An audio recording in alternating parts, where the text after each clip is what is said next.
বহুল নাটকীয়তা শেষে 2025 আইপিএলে একমাত্র বাংলাদেশি খেলোয়াড় হিসেবে চেন্নাই সুপার কিংসের হয়ে দলে জায়গা পেলেন মোস্তাফিজুর রহমান।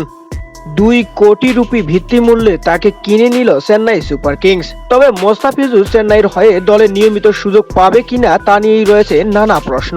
অনেকেরই ধারণা মোস্তাফিজকে চেন্নাই কিনেছে শুধু অনলাইন প্ল্যাটফর্ম বাণিজ্য ধরে রাখার জন্য। একাদশে সুযোগ পাবে না মোস্তাফিজুর রহমান। তবে মোস্তাফিজকে দলে কেনার একমাত্র কারণ ছিল মহেন্দ্র সিং ধোনি। ধোনির চাওয়াতেই মূলত মোস্তাফিজকে ফেরালো চেন্নাই সুপার কিংস। ধোনি জানিয়েছেন মোস্তাফিজকে সঠিকভাবে ব্যবহার করতে চায় তিনি।